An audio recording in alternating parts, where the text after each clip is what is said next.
Yes? I suppose in a strange way he's not much different from you, Courier.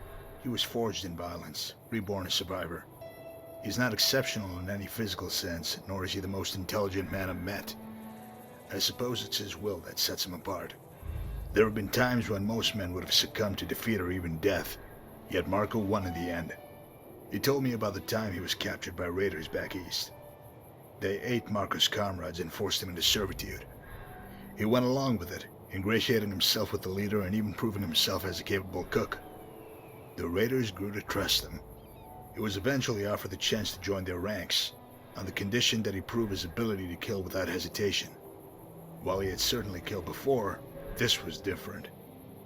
He was ordered to slaughter the family of a random farmer, a fellow by the name of Randall. Given your history with Randall, I have no doubt he's told you what transpired. Marco killed them all in front of Randall in gruesome fashion. The slavers' leader was so impressed that he made Marco his right-hand man. Marco soon exceeded all expectations as a raider. It seemed as if Marco had assimilated into this new lifestyle with no regrets or grudges, for a time. Then, they ran into a rival group of raiders. On the eve of their battle, Marco sedated the leader and carried him to the rival encampment. With a rapt, surprised audience in full view, Marco blinded, castrated, and paralyzed his leader, then announced his intentions. He declared himself leader of the rival tribe and would face anyone who thought himself more worthy. None challenged him. With his intimate familiarity with his original clan's tactics, Marco led his men to an easy victory. The fate of the captured raiders was grim. Most were blinded, emasculated, and crippled, much like the leader. Additionally, they were disemboweled. For days, Marco allowed his dogs to feed on the entrails of the dying men, taking care to ensure their survival long enough to extend the agony. They all died eventually, except the leader. He had a much worse fate. They say Marco carted him about for years, caged like an animal. He was a living reminder that crossing Marco could bring a fate far worse than death. No one ever questioned him. Marco always said, man is the measure of all things. In this world you make your own law for yourself and those closest to you. Talking about right and wrong is delusional and self-indulgent. If you had traveled and seen what I have, you'd appreciate the truth in this. Seen towns where they ate people but wouldn't let the women out in public for fear of immorality. Other places they killed kids for stealing food. Deep down, everybody has an idea about what's right. Sleeping with another man's wife? It's okay, she's unhappy. How about robbery? Oh, they're rich. Marco taught me to look within, trust my own instincts, and most importantly, to do what it takes to stay alive. He always looked after his people. So to answer your question, I don't feel guilty. There ain't no heaven or hell, just this rock. And I'll get mine while I'm here. It was given to me when I came of age, so very long ago. Though it's unsightly and cumbersome, there's no questioning its value. The targeting alone has saved my skin more than a few times. Of all the paths I've walked, all the trials I've endured, it's been constant. Yes, this Pip-Boy is better than a loyal hound. Certainly superior to a wife. God, it's not even close.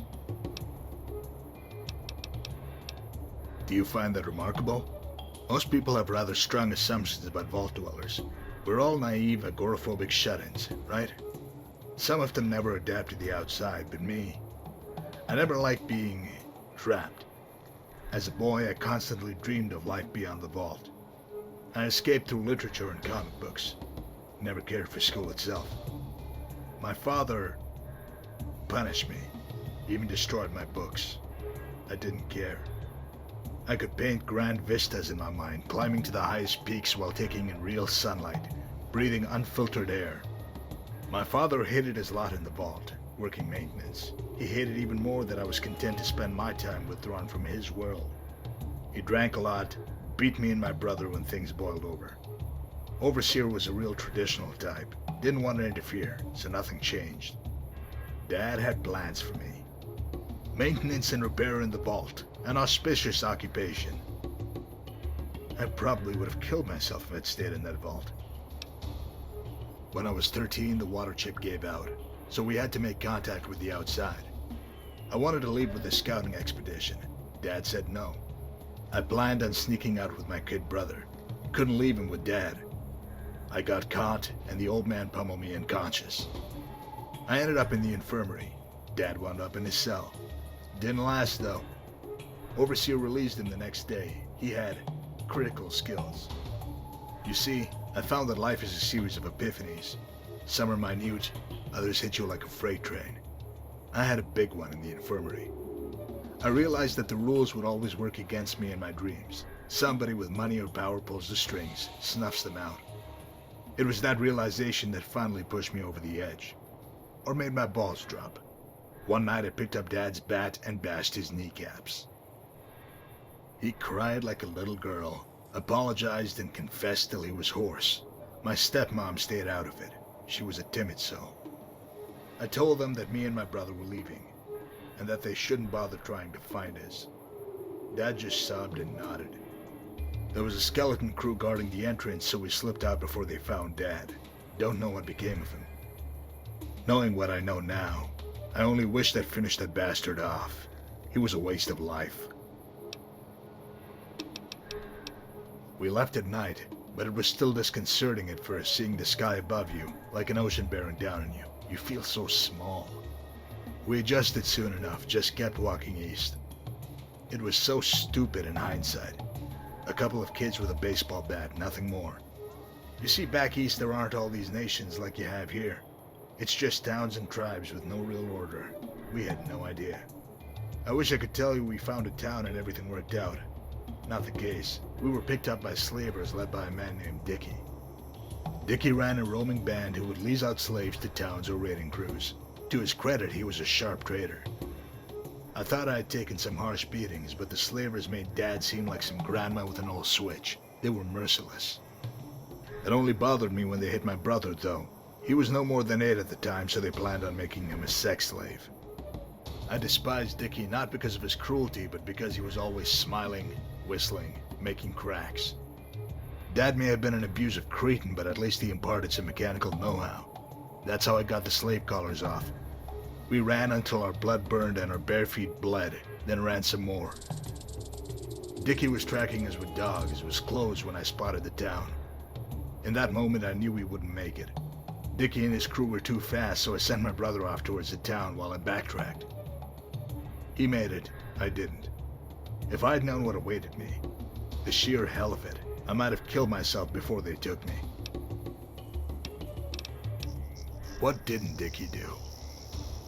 5 years. 5 years of hell. That's what I got for leaving the vault and saving my brother. It was work, beatings, work, and then more beatings. All the while there was Dickie's laughter. All the while I thought of my brother. I was near a man when Dickie got the idea of matching me up in the cage. That was a big draw, fighting slaves to the death. I knew it was my chance. I was strong enough from all the work, but I didn't know anything about real fighting. Dickie wanted to use me as bait for his stud fighter, Jay. Guy had at least 30 pounds in me, had won a dozen matches. I saw him as an obstacle to my freedom, something between me and my brother. It was one of the many lessons in the power of resolve. That man should have killed me, but I wanted it more, plain and simple. He broke one arm and half my ribs, but I ended it when I gouged his eyes and then drove my heel through his skull like it was a piece of old fruit.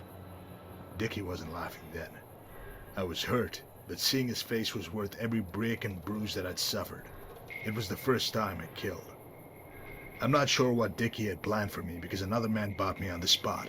A guy named Thompson. He was all right. Thompson made me an offer. Win enough matches and I'll set you free. Win a lot of matches and you can join the crew. So I did. So I fought and I won.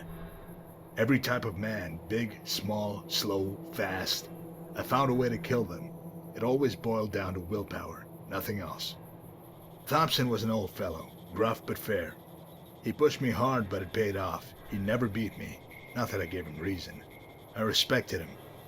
He recognized the fire burning in me, knew how to harness it without smothering me. Wasn't long before I was working alongside him. After Thompson died, I was in charge. Wasn't long after that I met Marco, and the rest is history. I had a non-traditional upbringing, with the requisite amount of violence for wasteland standards. Marco found me when I was a young man. I was just a thug when we met. He saw something in me, something I didn't know about myself. He just has that ability. It's uncanny. He pushed me to become more proficient at violence, but also instilled the urge to educate myself. It's amazing what learned slaves can teach you. I have no doubt I would have perished in some scrape back east if I hadn't met Marco. I would have been another anonymous, forgotten raider. Some gang members came and went, like Red Bear. They feared Marco, so their presence was usually ephemeral. There was always a core, though. We stay loyal to Marco because he wins every time, against all odds. There's profit, but also brotherhood. Is it the same with your group? So it's strictly about the caps. No relationship beyond that? Cold, but probably more efficient. Do you always imagine elaborate, contrived showdowns with your antagonists? I'm afraid Marco's a touch more pragmatic in his outlook. Don't worry, he'll fight you on his own terms when the time's right. First, I have to see to his interests while he stabilizes things in Utah. He told me that Sergio came here, squared off with you in some mountain town. Didn't work out well for him, did it?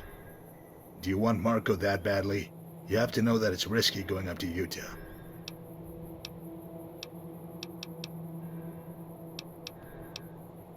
To your credit, you are adaptable. Some things can't be accounted for, though. When you taste Marco's vengeance, it will cut you off at the knees. You ever seen a cripple win a wrestling match? I mean, I've seen some midgets put up a mean fight with arm bars and whatnot, but never a gimp. Yes? I want to know what a feet-sniveling worm coined the term bad guy. Probably some spineless wretch who relied on stronger men for his safety. You know what bad means to me? It means you're strong, you endure when others listen to that pussified voice inside, lay down and die.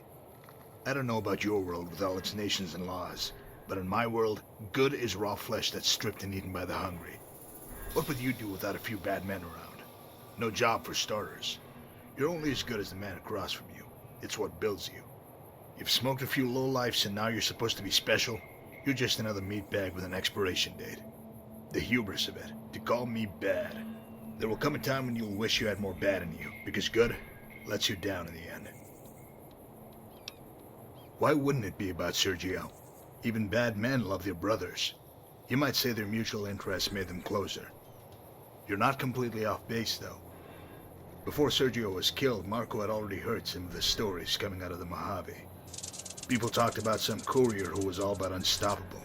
A veritable force of nature by all accounts. That didn't sit well with Marco. I guess on some level he wants to prove that you're no better than the rest of us mere mortals. Or at least not better than him. You've been riding high since you ducked the Reaper. Maybe too high.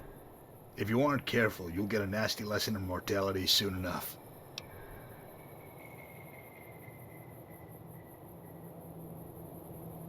Yes? Only 250 miles to go. Let's get started.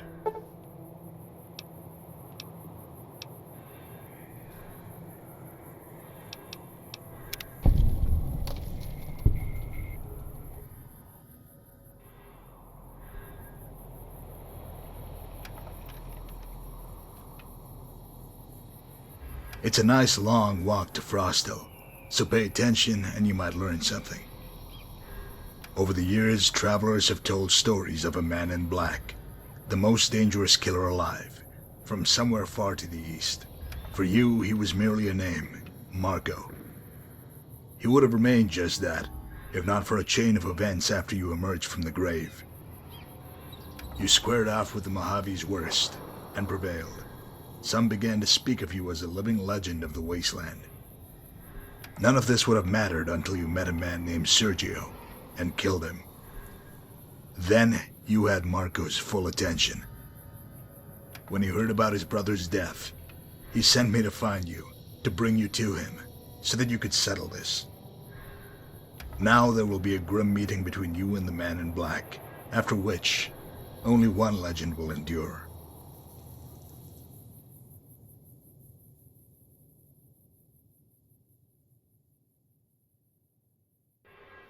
Well, we made it. Don't you love that clean mountain air? Breathe it in, savor it. Do you have anything you want me to relay to Marco?